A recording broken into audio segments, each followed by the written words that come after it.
وكدر هيان قبطي أدرى ويوعز قروبي من شيغتك يروحي مالين كوبكو كسيان كسم رينين سو مصيبة ما منك النوع عاصة جنة مقالو وحان كانوا أستغن الله مدون جنة قلينا ما لقى أقبلين روح قدر كإلهي بني إنا كل شيء خلقناه بقدر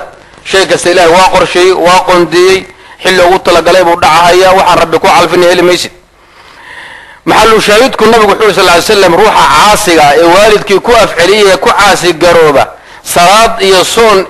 واجب من لغا ما أقبله سنة يفر لغا أقبل مايو لحدا سنة هداد عبادي سنيسي ود عابد إلهي مرة عن عاصين والد كان وكاتبنا يوح بنان أما كو أفعلي سامة عاصق طهي هر الشيء لغا أقبل مايو واحد سوى دودا وبلعن باعوري هالبعال لقول لي سيقول لي أورنجري يعني واحد هو حوق دوفر لغو إريوي وحالله كابين لما أركو مركا والدك وإن لو نقول هذا آدي آدنا لو رالي قريو صحابي قال له يقاني عمرو بن مرة الجهني أي النبي ويدي نبي محمد هدان صلاة لا إماده ونصونك لا إماده ون الله رميه ون شريك يهلين أذينا كامر قاط ون بيحي مدق من نار أقول لعن حقين آخر اتجاه يا مكوب يقامي نبي حوري إن مت على ذلك كنت من النبيين والصديقين والشهداء ما لم تعق والديك هدي الولاء قاية توحيدك كل مطو يا خير كاس ما لم قيام وحاد كتشلت هاي أنبياء يا شهداء يا صديقين يا صالحين لكن بشرط وإن هذا والدك أكو عاسي قروبين هدي هذا عاسي قروب عاقايد عاقصم الولي تقاناي نبي أجمر ميس النار بلغا حاضرين هيا هبل حاضر حق تقوي اسأرك ميسار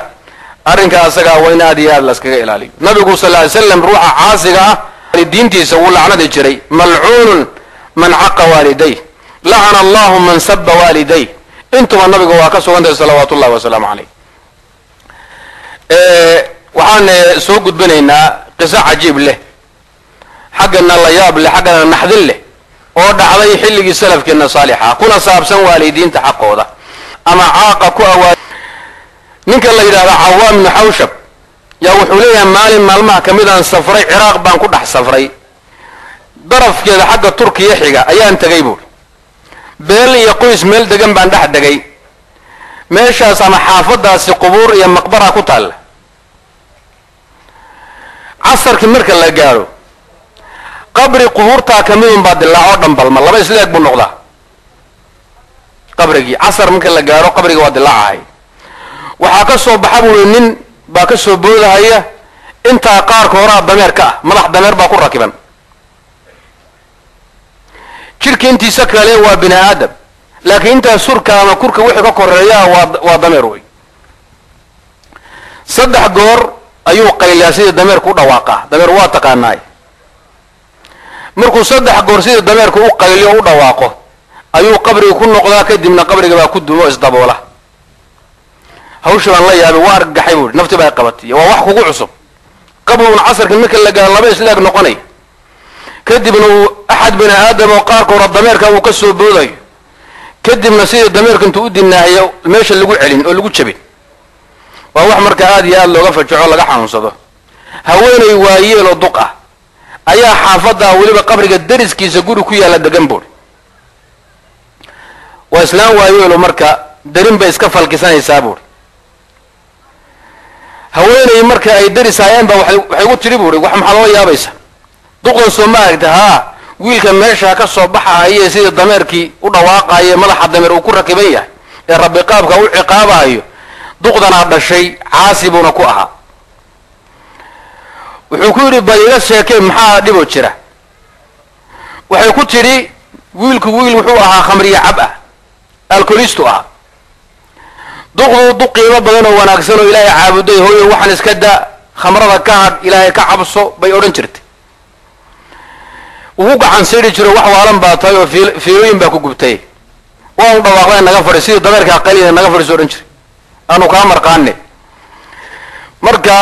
wuxuu ku oran jiray sida dameerka bada qaaqlaysaay naga fadhiiso asagii baa lagu imtixaanay inuu sida dameerka u qaaqleeyo oo laga goynaya marka ilaahay ka cabsaday iyo waanidii maamadii waxa soo ugu jawaabay ilaahay marka wuxuu ku imtixaanay in casar kasta la soo saaro duqdii oo arkaysa sidii dameerku uu qayliyo kadibna qabriga lagu celiyo atharkaas waa athar saxiixa way asbahani abulqasim alasbahani baa soo saaray fi kitaabi atarghib watarhiib sheekh alalbani raxmat ullahi tacaala caleyh fi kitaabi saxiix targhib watarhiib buu ku taxsiinaya athar sugan wey maadaama diinteennu halkaa waalidkeeda ka gaadhay salafku arrinka asaga aad bay ugu dadaali jireen ibnu cumar waad ogtihiin in isagoo dameer wata oo maka usii socda dhar quruxsanna qabaha waxaa ka hori nin reemiya kusoo u yimid way salaameen nimanka reemiyigaa nin ka mid ah ayuu dameerka ku wareejiyey oo yidhi gaadiid ka dhigo macagusna waa siiyey sida riwaayad kale ay tilmaantay cumaamad quruxsanoo u duubnaydna wuu ku wareejiyey ardadii ibnu cumar la socotay yaa waxay yidhaahdeen saxaabiyo maxaad isu kharibaysaa waa dan reemiya xogow koobo sonkora ku filan dameer dhanoo gaadiid oo haddii markaa baabuurka u qiimo badnaa iyo cumaamadii aad ku xaragoonaysa iyo go-aadii iyo macawistaadii ninkan ku furtay muxuu yahay magacaayar cumaamadda ama aad kabaha siisid ama aad wax yaroo marka tabiina ka dhigto wuxuu ku yidhi waan ogahay reemiyigu wax yar inuu deeqo laakiin ninkan buuhi aabbihii waxay isjeclaayeen aniga aabbahay buuhi ina abaa haadaa buuhi kaana wuddan licumara maaha asagay saaxiibahay maa ninkan buuhi aan wax siinayo waxaa dhalay oday ay aabbahay saaxiibo ahaayeen halkaasuu ka xidhiidhanaya marka waxaan jeclaaday buuhi inaan aabbahay cumar xidhiidhiyo oon ku xidhiidhiyo inaan saaxiibadii xidhiidhiyo iyo cidday dhaleen warasadooda ah waxaana subanaha ka baqalay ina abara albiri silatu lwaladi ahla wudda abiihi samafalka iyo baarinimadka qaybta u qiimo badan waxaa weeye in wiilku ama ilmuhu ama gabadhu ay xidhiidhiso hooyadeed iyo aabbaheed saaxiibadood qaraabadoodii dad waxaa jira aabbaha hadduu geeriyoodo aan mar dambe reerka soo qaraabsanayn maxaa yeelay warasada laga tagay xumaan ku og yihiin warase hilib xun oon maydhax macaanayn oo qaraabogoysa oo duqoo noolba lagu rafaadsanaa oo indhaha caddaynaya soomaali indhahad ah ayaa meesha dhooban dad waxaa jira hadday maamadu geeriyotoy xijaabato hooyo aan reerka qaraabsanaynin hebel ma dhinta haa bes ree hebel maanta noogu dambaysa ga odhanaya maxaa yeele warasadan aan khayr lagu ogeyn gabdhahan aan khayr lagu ogeyn wiilashan aan khayr lagu ogeyn meeshaad arkayso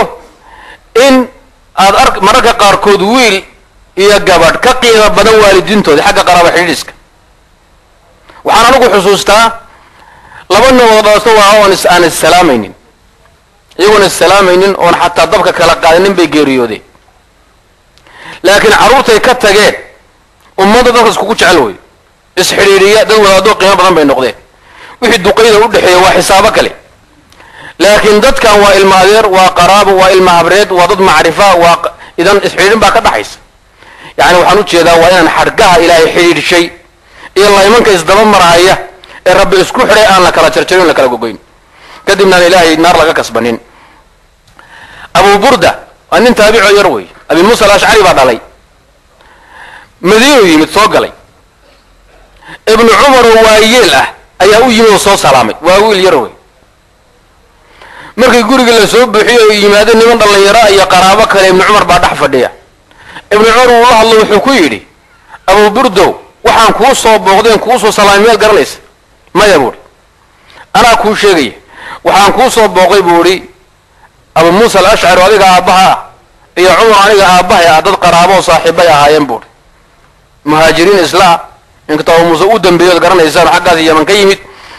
idan waxaan rabaa buuhi xidhiidhkii inaanan goynin ilaah inaan wax ka kasbado abu hurayra radi allahu tacaala canhu culummadu taraajimtiisa waxay ku sheegaan inuusan xajiyin intay hooyadii noolay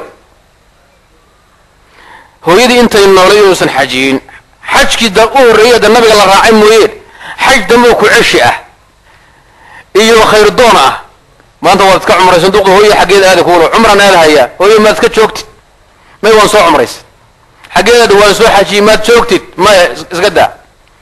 yacni dadka waxaa iskaga qasanba waajibaadka iyo cibaadaadka sida loo kala hormariyo ka mudan in dib loo dhigo mid ka mudan in hore loo soo dhigo lama yaqaan